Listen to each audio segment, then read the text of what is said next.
Game changer content is good, but game changer మూవీకి వచ్చిన రెస్పాన్స్కి మూవీలో ఉన్న కంటెంట్ నిజంగానే మ్యాచ్ అయిందని అనిపించిందా? సోషల్ మీడియాలో జరుగుతున్న నెగిటివ్ ప్రాపగాండాని చూసి చాలా మంది సినిమా చూడకుండా ఉన్నారా అంటే నిజమే అని చెప్పొచ్చు. గేమ్ చేంజర్ సినిమాకి చాలా నెగిటివ్ టాక్ ని క్రియేట్ చేశారు. బట్ వెళ్లే వాళ్ళు వెళ్తున్నారు, ఆఫ్ కోర్స్ వాళ్ళకి నచ్చిన ఒపీనియన్స్ ని షేర్ చేస్తున్నారు అనుకోండి. అండ్ చాలా మంది పాజిటివ్ గానే రియాక్ట్ అవుతున్నారు. ఇన్ఫాక్ట్ అసలు ఇంత నెగిటివిటీ ఎందుకు వస్తుందని కూడా అంటున్నారు చూసిన వాళ్ళు. సో ఇక్కడ పాయింట్ ఏంటంటే, జనాలు ఒక సినిమాకి ఫస్ట్ డే వచ్చిన టాక్ ని గ్రాంటెడ్ గా తీసుకుని ఎందుకులే బాలేదంట కదా అని టికెట్స్ బుక్ చేసుకోకుండా ఉంటున్నారు. ఇది ఇప్పుడే కాదు, ఎప్పుడూ ఉంది. బట్ ఏది ఏమైనా సినిమాలో కంటెంట్ ఉంటే ఎవరు ఆపినా ఆగదు, ఇది నిజం. గేమ్ చేంజర్ విషయానికి వస్తే సినిమాలో కంటెంట్ బాగుంటుంది అండ్ ఇంట్రెస్టింగ్ గా కూడా వెళ్లే స్కోప్ ఉంటుంది.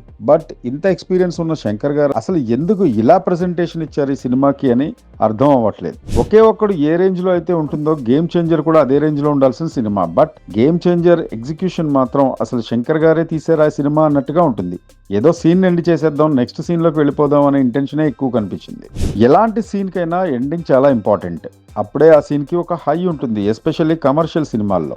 గేమ్ చేంజర్ కూడా సీన్ ఎండింగ్ బానే ఉంటుంది, బట్ ఎండ్ చేసేద్దాం అన్నట్టు ఉంటుంది తప్ప ఆ ఎండింగ్ కి కావాల్సిన లీడ్ ఏదైతే ఉంటుందో, అంటే ఆ డ్రామా ప్రెజెంటేషన్, అది చాలా సింపుల్ గా అనిపిస్తుంది.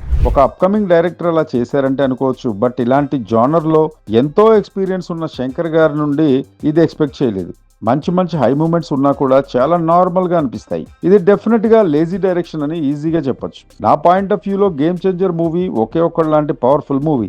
ఆ మూవీలో కూడా మీడియా, పొలిటికల్ ఆస్పెక్ట్స్ తో పాటు లవ్ స్టోరీ కూడా చాలా బాగా బ్లెండ్ చేశారు. At the same time game changer లో కూడా పొలిటికల్ అండ్ లవ్ యాంగిల్ ఉంటుంది. బట్ ఈ రెండింటిని ఒకే ఒక్కళ్ళలో చూపించినంత డెప్త్ గేమ్ చేంజర్ లో చూపించలేకపోయాడు డైరెక్టర్ శంకర్.